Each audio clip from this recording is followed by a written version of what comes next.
Hi friends welcome to Rajani अಡುಗೆ ಇವತ್ತು crispy ಆಗಿರುವಂತ ಮಸಾಲೆ ದೋಸೆನ ಯಾವ ರೀತಿ ಮಾಡೋದು ಹೋಟೆಲ್ ಸ್ಟೈಲ್ ಅಲ್ಲಿ ಅಂತ ತೋರಿಸ್ತಾ ಇದ್ದೀನಿ ತುಂಬಾನೇ ಸುಲಭವಾಗಿ ಮಾಡಬಹುದು ಮನೆಯಲ್ಲೇ ಇರುವಂತ ಇಂಗ್ರೀಡಿಯೆಂಟ್ಸ್ ಅಲ್ಲಿ ಈಜಿಯಾಗಿ ಕ್ರಿಸ್ಪಿಯಾಗಿ ಹೋಟೆಲ್ ಸ್ಟೈಲ್ ಅಲ್ಲಿ ಮಾಡಬಹುದು ಈಗ ನೋಡೋಣ ನಾನು ಇಲ್ಲಿ 1 ಗ್ಲಾಸ್ ದೊಡ್ಡ ಗ್ಲಾಸ್ ಅಲ್ಲಿ ಅಕ್ಕಿ ತಗೊಂಡಿದ್ದೀನಿ ಸುಮಾರು 250 ಗ್ರಾಂ ಇರುತ್ತೆ ಅಕ್ಕಿ ಇದು ಸೊಸೈಟಿ ಅಕ್ಕಿ ತಗೊಂಡಿದ್ದೀನಿ ನಾನು ರೇಷನ್ ಅಕ್ಕಿ ಸಿಗುತ್ತಲ್ಲ ಆ ಅಕ್ಕಿನ ಯೂಸ್ ಮಾಡ್ತಾ ಇದ್ದೀನಿ ಅದಾದ್ರೆ ತುಂಬಾ ಚೆನ್ನಾಗಿ ಬರುತ್ತೆ ದೋಸೆ ಚಿಕ್ಕ ಕಾಫಿ ಕುಡಿಯೋ ಗ್ಲಾಸ್ ಅಲ್ಲಿ 1 ಗ್ಲಾಸ್ ಉದ್ದಿನ ಬೇಳೆನ ಹಾಕ್ತಾ ಇದ್ದೀನಿ ಒಂದು 3 ಸತಿ ತುಂಬಾ ಚೆನ್ನಾಗಿ ತೊಳ್ಕೊಳ್ಳಿ ರೇಷನ್ ಅಕ್ಕಿನ ಚೆನ್ನಾಗಿ ತೊಳೆದು ಯೂಸ್ ಮಾಡಬೇಕು ನಿಮ್ಮತ್ರ ರೇಷನ್ ಅಕ್ಕಿ ಇಲ್ಲ ಅಂದ್ರೆ ನಾರ್ಮಲ್ ಅಕ್ಕಿನ ಯೂಸ್ ಮಾಡಬಹುದು ದೋಸೆ ಇಡ್ಲಿಗೆ ಸೆಪರೇಟ್ ಆಗಿ ಅಕ್ಕಿ ಸಿಗುತ್ತೆ ಅದನ್ನ ಬೇಕಾದ್ರೂ ಹಾಕಬಹುದು ಇಲ್ಲ ಅಂದ್ರೆ ಸೋನಾ ಮಸೂರಿ ಅಕ್ಕಿನಾದ್ರೂ ಹಾಕೋಬಹುದು ನೀವು ಚೆನ್ನಾಗಿ ತೊಳೆದಿದ್ದೀನಿ ನೋಡಿ ತೊಳೆದ್ಬಿಟ್ಟು ಇದನ್ನ ನೆನೆಯಕ್ಕೆ ಬಿಡಬೇಕು ಒಂದು 6 ಗಂಟೆ ಟೈಮ್ ನೆನೆಯೋದಕ್ಕೆ ಬಿಡಬೇಕು ನೆಂದಾಗಿದೆ ಇವಾಗ ನಾನು ನೆಂದಿರೋದನ್ನ ಯೂಸ್ ಮಾಡ್ತಾ ಇದ್ದೀನಿ ಒಂದು ಜಾರ್ ತಗೊಂಡು ಇದನ್ನ ರುಬ್ಕೊಳ್ಳಿ ಎರಡನ್ನೂ ಒಟ್ಟಿಗೆ ಹಾಕ್ತಾ ಇದ್ದೀನಿ ನಾನು ಇಷ್ಟನ್ನ ಹಾಕಿದ್ರೆ ಸಾಕು ದೋಸೆ ಆಗಲಿ ಇಡ್ಲಿ ಆಗಲಿ ಚೆನ್ನಾಗಿ ಬರುತ್ತೆ ಇದರಿಂದ ದೋಸೆ ಇಡ್ಲಿ ಎರಡನ್ನೂ ಮಾಡಬಹುದು ನೀವು ಮೆತ್ತಗೆ ರುಬ್ಕೊಂಡಿದ್ದೀನಿ ನೋಡಿ ರುಬ್ಬಾಗಿದೆ ಇದನ್ನ ನಾನು ಒಂದು ಪಾತ್ರೆಗೆ ಟ್ರಾನ್ಸ್ಫರ್ ಮಾಡ್ತೀನಿ ಅನ್ನ ಇದ್ರೆ ಬೆಳಗ್ಗೆ ಮಾಡಿರೋ ಅನ್ನ ಇದ್ರೆ ಅನ್ನನ ಹಾಕಿ ರುಬ್ಕೋಬಹುದು ಸ್ವಲ್ಪ ಹಾಕೊಂಡು ರುಬ್ಕೊಂಡ್ರೆ ದಿನ ಚೆನ್ನಾಗಿ ಬರುತ್ತೆ ನಾನು ಯಾವುದೇ ರೀತಿ ಮೆಂತೆ ಕಡಲೆಬೇಳೆ ಅವಲಕ್ಕಿ ಯಾವುದನ್ನು ಯೂಸ್ ಮಾಡಿಲ್ಲ ಬರೀ ಎರಡೇ ಇಂಗ್ರೀಡಿಯೆಂಟ್ಸ್ ಅಲ್ಲಿ ಮಾಡಿದ್ದೀನಿ ತುಂಬಾನೇ ಚೆನ್ನಾಗಿ ಬರುತ್ತೆ ದೋಸೆ ಟ್ರೈ ಮಾಡಿ ನೋಡಿ ನೋಡಿ ಮೆತ್ತಗೆ ರುಬ್ಬಿದ್ದೀನಿ ಇದನ್ನೊಂದು ಬಾಕ್ಸಿಗೆ ಹಾಕ್ತಿದ್ದೀನಿ ಬೆಳಗ್ಗೆ ಇದನ್ನ ನಾನು ನಿಮಗೆ ತೆಗೆದು ತೋರಿಸ್ತೀನಿ ಓವರ್ ನೈಟ್ ರಾತ್ರಿ ಎಲ್ಲ ಹಾಗೆ ಬಿಟ್ಬಿಡ್ಬೇಕು ಬಾಕ್ಸಿಗೆ ಹಾಕಿ ಮುಚ್ಚಳ ಮುಚ್ಚಿ ಬಿಡ್ತಾ ಇದ್ದೀನಿ ನೀವು ಬೇಕಾದ್ರೆ ಉಪ್ಪು ಹಾಕಿ ಕಲಸಿಡ್ಬೋದು ನಾನು ಯಾವುದೇ ರೀತಿ ಸೋಡಾನ ಯೂಸ್ ಮಾಡ್ತಾ ಇಲ್ಲ ಇದರಲ್ಲಿ ನೀವು ಬೇಕಾದ್ರೆ ಸೋಡಾ ಹಾಕೋಬಹುದು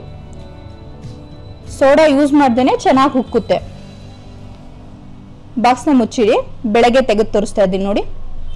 ಹೇರ್ ಬಬಲ್ಸ್ ಎಲ್ಲ ಬಂದಿದೆ ಚೆನ್ನಾಗಿ ಉಕ್ಕಿದೆ ನೋಡಿ ಹಿಟ್ಟು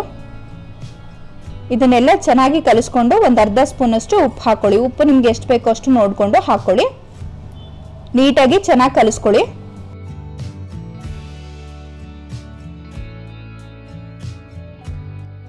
ಈಗ ನಾನು ಬೇರೆ ಪಾತ್ರೆಗೆ ಸ್ವಲ್ಪ ಹಿಟ್ಟನ್ನ ತಗೊಂಡಿದ್ದೀನಿ ಈಗ ದೋಸೆ ಹಾಕ್ತಾ ಇದ್ದೀನಿ ನೋಡಿ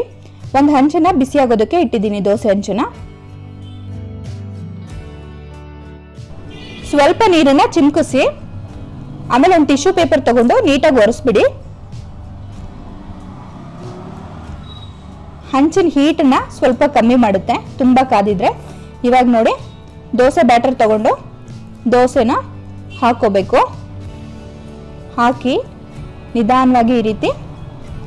ರೌಂಡ್ ಮಾಡಿ ದೋಸೆ ತುಂಬಾನೇ ಚೆನ್ನಾಗಿ ಬರುತ್ತೆ ಸ್ವಲ್ಪ ಬೇಯೋದಕ್ಕೆ ಬಿಡಬೇಕು ಎಣ್ಣೆ ಹಾಕ್ತಾ ಇದ್ದೀನಿ ಮಸಾಲೆ ದೋಸೆಗೆ ಸ್ವಲ್ಪ ಎಣ್ಣೆ ಜಾಸ್ತಿ ಇದ್ರೆ ಚೆನ್ನಾಗಿರುತ್ತೆ ಕ್ರಿಸ್ಪಿಯಾಗಿ ಬೇಯಬೇಕು ಅಂದ್ರೆ ಸ್ವಲ್ಪ ವೆಯ್ಟ್ ಮಾಡಬೇಕು ಇದು ಒಂದು 2 ನಿಮಿಷ ಟೈಮ್ ತಗೊಳುತ್ತೆ ನಿಮಗೆ ಎಣ್ಣೆ ಎಲ್ಲ ಹಾಕಿದ್ದೀನಿ ನಾನು ಈಗ ಒಂದು ಪ್ಲೇಟನ್ನ ಮುಚ್ಚಿ ಬೇಯೋದಕ್ಕೆ ಬಿಡಿ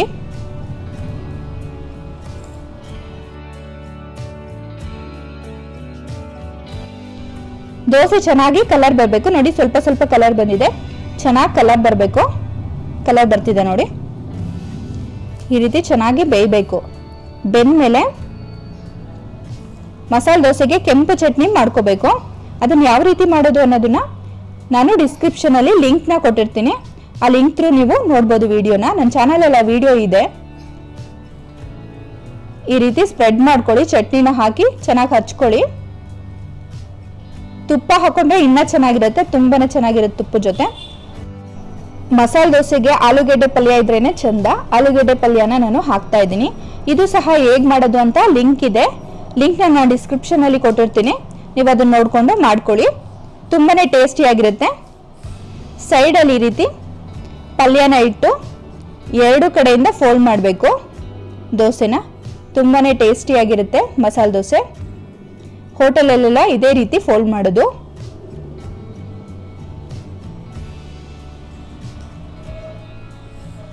ನೋಡಿ ನಾನು ಫೋಲ್ಡ್ ಮಾಡ್ತಾ ಇದ್ದೀನಿ ಇನ್ನೊಂದು ಸೈಡು ಅದೇ ರೀತಿ ಫೋಲ್ಡ್ ಮಾಡಬೇಕು ಮತ್ತಷ್ಟು ಈಸಿ ರೆಸಿಪಿಗೋಸ್ಕರ ರಜನಿ ಅಡುಗೆ ಚಾನೆಲ್ನ ಸಬ್ಸ್ಕ್ರೈಬ್ ಮಾಡೋದನ್ನ ಮರಿಬೇಡಿ ಹಾಗೆ ಈ ವಿಡಿಯೋ ನಿಮಗೆ ಇಷ್ಟ ಆದರೆ ಲೈಕ್ ಮಾಡಿ, ಶೇರ್ ಮಾಡಿ, ಸಬ್ಸ್ಕ್ರೈಬ್ ಮಾಡೋದನ್ನ ಮರಿಬೇಡಿ. ಹಾಗೆ ರಜನಿ ಅಡುಗೆ ಫೇಸ್ಬುಕ್ ಪೇಜ್ನ ಲೈಕ್ ಮಾಡಿ. ನಿಮ್ಗೆ ಯಾವ ರೀತಿ ಬಂತು ಅಂತ ಇನ್ಸ್ಟಾಗ್ರಾಮಲ್ಲಿ ಫೋಟೋನ ಪೋಸ್ಟ್ ಮಾಡಿ. ನಾನು ಇವಾಗ ಸರ್ವ್ ಮಾಡಿದ್ದೀನಿ ಚಟ್ನಿ ಮತ್ತು ಕೆಂಪು ಕಲರ್ ಚಟ್ನಿ ಜೊತೆ ಆಲೂಗೆಡ್ಡೆ ಪಲ್ಯ. ನೋಡಿ ಒಳಗಡೆ ಸ್ಟಫ್ ಮಾಡಿರೋದು ಯಾವ ರೀತಿ ಇದೆ ಅಂತ. ತುಂಬಾ ಟೇಸ್ಟಿಯಾಗಿರೋಂಥ ಮಸಾಲೆ ದೋಸೆ ಮಾಡಿ ನೋಡಿ. Thanks for watching.